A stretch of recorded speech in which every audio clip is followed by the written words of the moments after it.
আসসালামু আলাইকুম।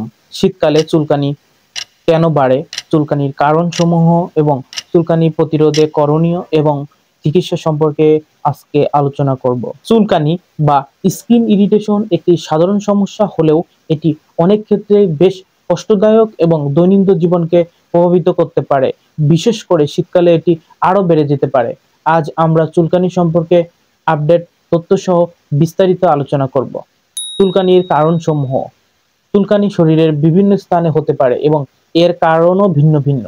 শীতকালীন শুষ্ক ত্বক, শীতকালে আর্দ্রতার অভাবে শুষ্ক ত্বক হয়ে যায় এবং চুলকানির প্রধান কারণ।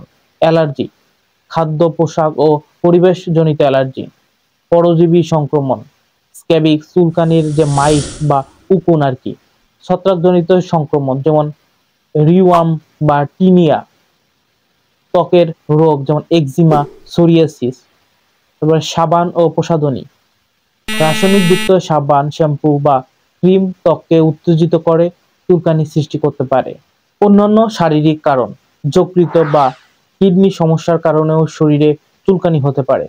চুলকানির লক্ষণ, তীব্র চুলকানি বা বারবার চুলকাতে ইচ্ছা করা, ত্বকে লালচে দাগ বা ফুসকুড়ি ওঠা, আঘাতজনিত দাগ বা ক্ষত বা এগুলোও চুলকানির কারণ হতে পারে। ফুসকুড়ি থেকে পানি বা পুঁজ বের হওয়া, নির্দিষ্ট এলাকায় চুলকানি যেমন হাতের আঙ্গুলের ফাঁকে, কোমরে বা পায়ের আঙ্গুলে। প্রতিকার ও প্রতিরোধের ব্যবস্থা। ত্বকের যত্ন নিন। শীতকালীন ত্বক আর্দ্র রাখতে ময়শ্চারাইজার ব্যবহার করুন। গরম পানির পরিবর্তে হালকা গরম পানি দিয়ে গোসল করুন। পরিচ্ছন্ন থাকুন। প্রতিদিন নিয়মিত গোসল করুন এবং পরিষ্কার পোশাক পরুন। ব্যবহৃত চশমা, তোয়ালে ও পোশাক পরিষ্কার রাখুন।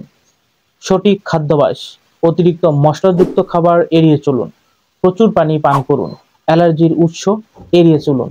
চুলকানির কারণ যদি অ্যালার্জি হয় তবে সেই উৎস নিশ্চিত করে এড়িয়ে চলুন।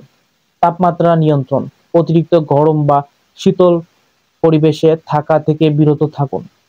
চুলকানির চিকিৎসা, প্রাথমিক চিকিৎসা অ্যান্টিহিস্টামিন ট্যাবলেট বা ক্রিম ব্যবহার করা যেতে পারে। হালকা চুলকানির জন্য ওটমিল বা ঠান্ডা পানির সেক ব্যবহার করতে পারেন। স্ক্যাবিক্স বা ছত্রাকজনিত সংক্রমণ, বিশেষজ্ঞ চিকিৎসকের পরামর্শ নিয়ে স্ক্যাবিক্স মাইট বা ফাঙ্গাসের জন্য নির্ধারিত ক্রিম বা লোশন ব্যবহার করুন। স্ক্যাবিক্স আক্রান্ত হলে পরিবারের সবাইকে চিকিৎসা নিতে হবে। গুরুতর ক্ষেত্রে যদি চুলকানি লাল হয়ে ফুলে যায় বা তীব্র ব্যথা হয় তবে চিকিৎসকের পরামর্শ নিন। একজিমা বা সোরিয়াসিসের মতো রোগ থাকলে ডার্মাটোলজিস্টের কাছে যেতে হবে। শীতকালে চুলকানি কেন বাড়ে? শীতকালে ত্বকের স্বাভাবিক আর্দ্রতা কমে যায়, ত্বকের শুষ্কতা চুলকানি বাড়িয়ে তোলে। ঠান্ডা আবহাওয়া এবং ত্বক রুক্ষ এবং শুষ্ক কারণে ফাটল ধরে এবং চুলকানি হয়। এই সময় গরম পানি বেশি ব্যবহার ও ময়শ্চারাইজার অভাবও চুলকানির প্রবণতা বাড়ায়। তাই শীতকালে ত্বক আর্দ্র রাখা এবং ময়শ্চারাইজার ব্যবহার করা অত্যন্ত জরুরি। চুলকানি একটি সাধারণ সমস্যা হলেও এটি আমাদের স্বাভাবিক জীবনযাত্রাকে ব্যাহত করতে পারে। তাই সবসময় এর সঠিক যত্ন চিকিৎসা নেওয়া অত্যন্ত জরুরি। শীতকালে বিশেষ যত্ন নিয়ে ত্বককে সুরক্ষিত রাখুন। আপনার যে কোনো প্রশ্ন বা মতামত কমেন্ট করুন। পোস্টটি উপকারী মনে হলে শেয়ার করতে ভুলবেন না। ধন্যবাদ।